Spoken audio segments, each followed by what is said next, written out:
chaos, controlled chaos. If you've ever heard the term herding kittens, this is exactly what we're doing right now. Born to paddle. In the small town of Stevenson in Skamania County, Washington, the rite of passage is the same for each generation. Just making sure everyone has their last minute things. 5 days paddling kayaks down the Columbia River. I'm very nervous. All their seats adjusted, everything else. 70 plus kids, teachers, business people, support staff, parents, even the sheriff's office are in on this adventure. We have been doing this since 2003. So we've been practicing. We've done a paddle like every Thursday since spring break. Every other year, the Lewis and Clark Adventure class ends with a kayak trip to Astoria, Oregon. Generations. We got parents who went on this trip. So yeah, it matters. 130 plus miles to experience just a taste of what the early settlers had to go through. We are here because of Lewis and Clark. We are emulating their trip, although we have Gore-Tex and warm gloves and booties and really nice paddles and gear. But at the end, they were way tougher than us. We'll never be able to be them. And these kids get a little slice of how tough it must have been to open up the Pacific Northwest. This is an experience they never forget. Even in a small rural school, kids tend to group together. This trip strips away those barriers. I'm really excited to get closer to all the people at school. I've already talked to a lot of people that I never thought I'd talk to even have a chance to talk to before. About being tough, about integrity, about working as a team, about getting rid of cliques, getting rid of social norms and becoming a team. And when you have 70 kids on a trip, you're going to notice they're going to start as individual groups. And by the last night, they'll be a team. They'll be a cohesive unit. They camp in tents, prepare their meals, get up early, and paddle most of the day. Some days are easy, and like life, when the wind picks up, it's brutal. You can do this.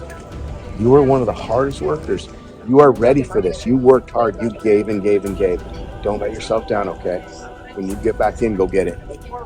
Our world is everything's given to them, and now they have to fight for what they need. Braden is 17 years old and knows what it means to fight for everything you need. So medically, he's got linear scleroderma. It's autoimmune that attacks his organs and bone, and chemo slows it down. The day before the trip, he'll stop all of his home weekly chemo treatments so that he can join his classmates on the adventure of a lifetime. You ready to go? Yeah, I'm ready. It basically just eats the inside of my face to the inside out and gets to where it can. And then it attacks organs, bone, skin, all that. And then it tightens it all up. And then, so say it were to go down my face, it'd pull everything up and probably block my airways. 5 years ago was the first 2 years he was on it, and he had surgery on his forehead. And then it came back, and now we're doing another 2 years and another surgery. It's very hard seeing him sick, because he gets sick from the chemo, but I'm very proud of him because he's got good grades, he's got a job. During the trip, I told him I originally don't think I could make it because my body was like not wanting to do anything. But he told me if he really had to, he'd drag me across the trip, or if I gave 10% of my energy, he'd give the rest of the 90. And he really looks up to Bill. He's been working his butt off, working out. And he's like, I gotta show him up. I'm gonna make it all the way through. You know, in life, you have to finish everything you start. And nowadays, they don't have to. And a lot of them are going off to college, getting jobs, going in the military, and they have to be tough. They have to learn how to finish something and not quit everything they start. Because when life gets real, you have to finish what you start. The adventure is not all hard work and pain.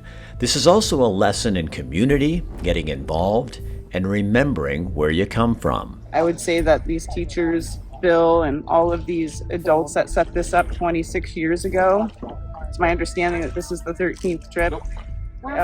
This is a rite of passage for this community. It's like a mental health check, I feel like. Yeah, like away from school and like all of the cliques, and we're having to like kind of like cross like through everybody. It was bad actually. Pretty hard. But we're alive, so it's fine. but the wind gets you, and then overcoming the mental when the wind hits you. That's what it is. The wind was really, really aggressive and it was blowing up all the waves. So paddling, it was like having a really buff guy push on your shoulders while you're trying to walk forward. Like waking up early in the morning and getting ready and being responsible for the fact that like your parents aren't there to like wake you up. They're not there to tell you when you gotta leave. You're completely responsible for what happens to you. Like, Right. no one's gonna come in and save you and like let you take the easy way out. Like, you gotta work for it. You gotta put in the effort. In the early years, kids were fed hot dogs and chili dogs until John from the local AJ Market decided he would sponsor the food. He said the kids deserve better after a long day of paddling. Why? Because we want to feed these kids that worked really hard, and they want a good meal, and they enjoy it. The kids love cooking. The kids, they all work together. It doesn't matter who they are. They're all working together, and it's just they love it. And they feed the boat people. Boat people are fed first, and then the kids are fed, and there's always plenty of food. The boat people are members of the community who take time off work to help out with water, snacks, relief, and sometimes a water fight when the kids really need it. Oh. Get him. Here we go. Yeah, here it is. Get it.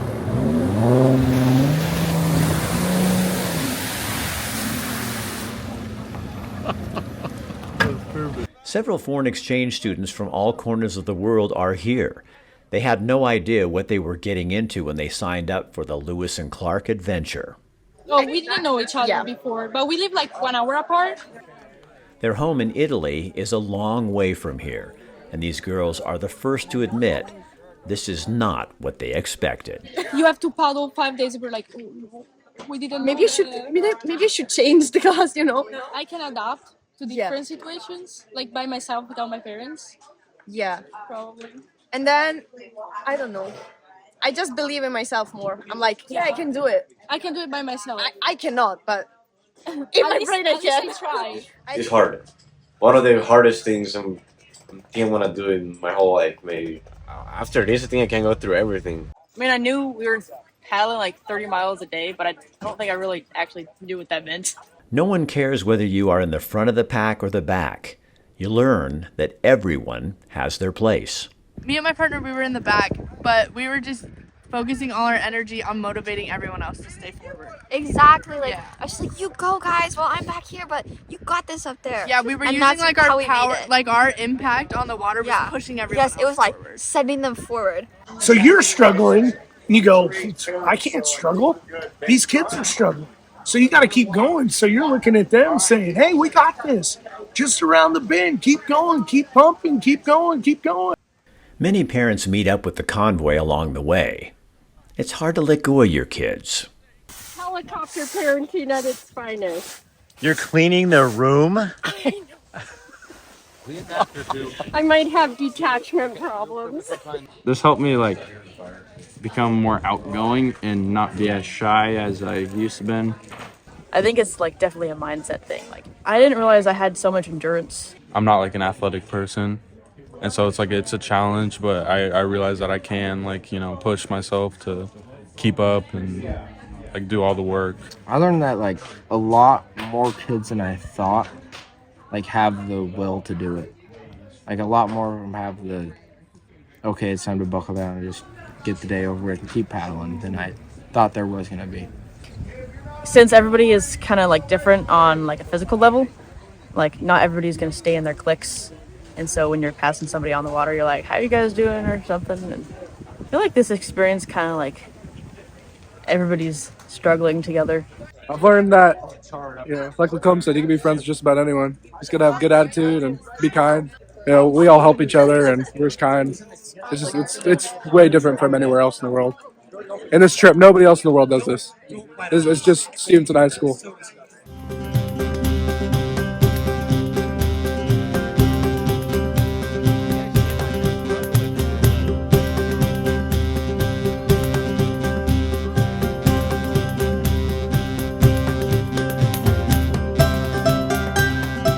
Finally, after 5 days of paddling 132 miles, You're excited now. Wait till you hit Astoria. Let's see how you look when you hit Astoria. the moment everyone has worked so hard for, the end. And there, on the banks of the Columbia River in Astoria, Oregon, are the people who mean the most to these high school students. Moms, dads, uncles, aunts, even grandparents show up to make it all worthwhile. Thanks, man.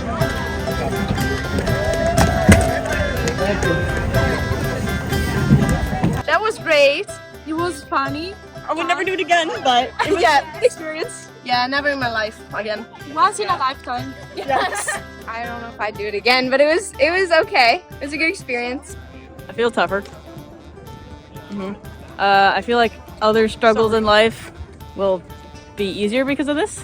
Everyone deals with a little bit of adversity on this trip. Lacombe kept saying it's just around the bend, and then there was more around the bend, and so just like disappointment after disappointment, and then we finally got here. Love the trip. It was so fun. At the beginning, you have all these like little cliques, and because you're trapped on an island with all of them, you kind of just all morph into like one big friend group. If you want to figure out a lot about yourself, you should go on this trip. You figure out so much about your inner self and things that you didn't even know that you had. Like, you figure out a lot of feelings. The kids that get on the river at Beacon Rock are not the same kids that come off the river in Astoria. They have a lot of growth and maturity in the time that they are on the river. This goes to show right here that even though you're out there alone, you pull up to a community, right? Hard work pays off. Look at this. These kids all work their tails off for 5 days straight. What changes do you think? Perspective? Perspective in life and their ability to really realize they can do things that maybe they never thought they could do before. In life, later in life, I'm just gonna think everything else is easy because I did all of these things, you know? This is stuff they're going to talk about the rest of their life. No matter what field, what career they go into, military, college, direct into the workforce, trade school, that they have the intestinal fortitude to complete whatever they start. Remember Braden, the young man who's fighting for his life? He made it just fine. Amazing what you can do when you have an entire community backing you. He's rocking it. I talked to him earlier today. We're sitting here and he goes, you know, I'm ready. He goes, I'm ready for my own bed. I said, how you feel? He goes, I'm feeling fine. I just want to lay down. But he goes, in all honesty, this actually beats laying in my bed. That's why Lacombe wants me to do it more so I can prove it to myself and to him that I'm actually capable of doing more than I say I am. Do you think we don't give our kids enough opportunities like that? Absolutely. I mean, this is such a rare thing for high schools to do things like this, and I think it would be beneficial for more high schools to be able to do things like this.